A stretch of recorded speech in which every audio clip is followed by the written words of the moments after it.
آدم علیہ السلام کی وفات کے بعد ان کے بیٹے شیس علیہ السلام نے ان کی ذمہ داریاں سنبھال لی۔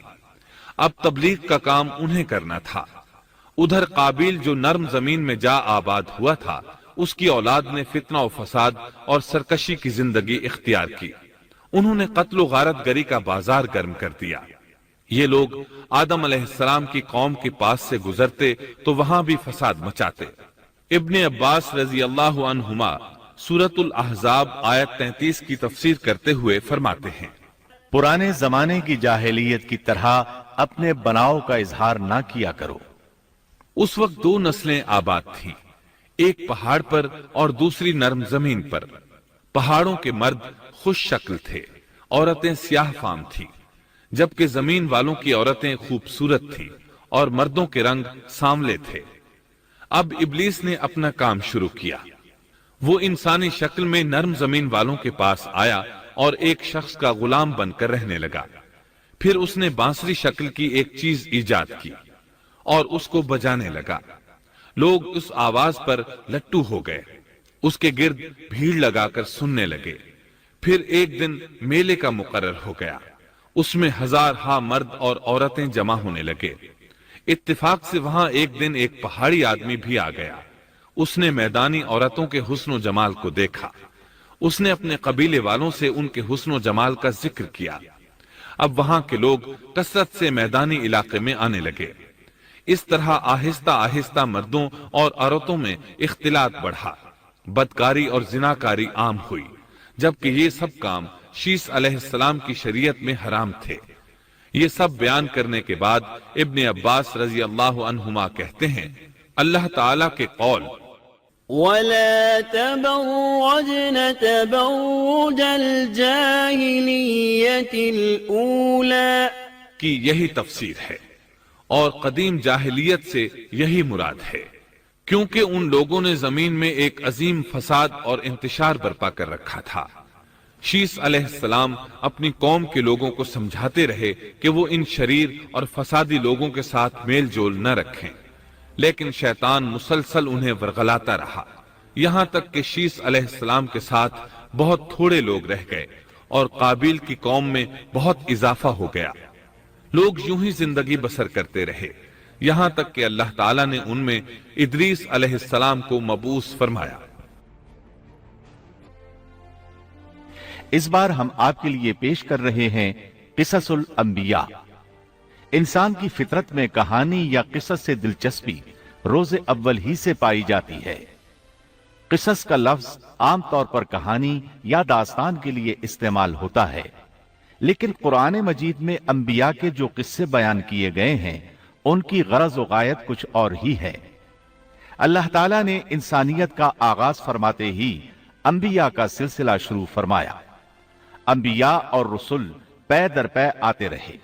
کہا جاتا ہے کہ رسولوں کی تعداد 300 سے زائد ہے اور انبیاء کی تعداد 1,24,000 سے زائد ہے۔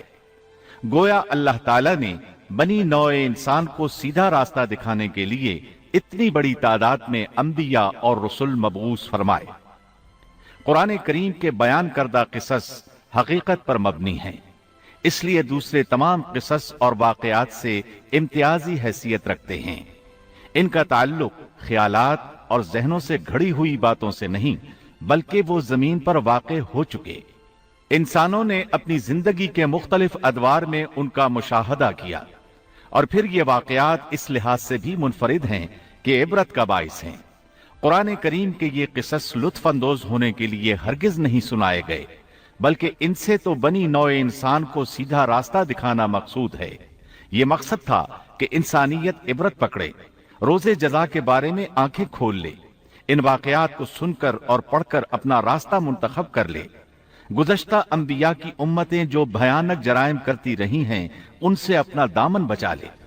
اسی لیے انبیاء کے حالات سے واقفیت از حد ضروری ہے۔ جب تک ہم انبیاء کے واقعات سے روشناس نہیں ہو جاتے اس وقت تک قرآن مجید تک مکمل رسائی حاصل نہیں کر سکتے۔ کتنی بار سیدنا آدم علیہ السلام کا قصہ بیان ہوا، کتنی مرتبہ نوح علیہ السلام کا تذکرہ ہوا، اسی طرح موسیٰ علیہ السلام اور بنی اسرائیل کا ذکر آیا، فرعون کا واقعہ بیان ہوا۔ موسیٰ علیہ السلام اور فرعون کا ذکر تو قریب قریب 70 مقامات پر آیا ہے اور مسلسل قصہ بیان ہوتا رہتا ہے۔ کتنی سورتوں کا نام انبیاء کے ناموں سے منسوب ہے، لہذا جو شخص ان قصص سے لا علم ہے وہ قرآن کے ایک بڑے حصے سے محروم ہے۔ ان واقعات سے رہنمائی حاصل کرنے سے ایک مقصد یہ بھی ہے کہ دعوت اللہ کا راستہ معلوم ہو جائے، لوگوں کو اللہ کی طرف بلانے کا ڈھنگ ہمیں آ جائے۔ اللہ کرے ہم بھی ان لوگوں میں شامل ہو جائیں جو اللہ کی طرف دعوت دیتے ہیں، ہم بھی نیکی کا حکم کرنے اور برائی سے روکنے والے بن جائیں۔ امر بالمعروف اور نہی عن المنکر کے صحیح راستے پر چلنا اس وقت تک ممکن نہیں جب تک کہ ہمارے سامنے کوئی ایسا نمونہ موجود نہ ہو جس کے مطابق ہم اپنے آپ کو چلا سکیں۔ اور صاف ظاہر ہے سب سے عظیم اور بے مثال نمونہ نبی اکرم صلی اللہ علیہ وسلم کی مبارک شخصیت ہے، جیسا کہ اللہ تعالیٰ فرماتے ہیں یقیناً تمہارے لیے رسول اللہ کی زندگی بہترین نمونہ ہے۔ رسول اکرم صلی اللہ علیہ وسلم کے بعد سب سے نمایاں مثال اور نمونہ باقی تمام انبیاء کرام ہیں، پھر صحابہ کرام اور صالح لوگ بھی نمونہ ہیں۔ انبیاء کرام کے واقعات قرآن کریم کے ذریعے ہم تک پہنچے ہیں، اسی طرح نبی کریم صلی اللہ علیہ وسلم کی سیرت مبارکہ اور آپ کی احادیث مبارکہ سے بھی ہمیں ان کے حالات اور واقعات معلوم ہوئے۔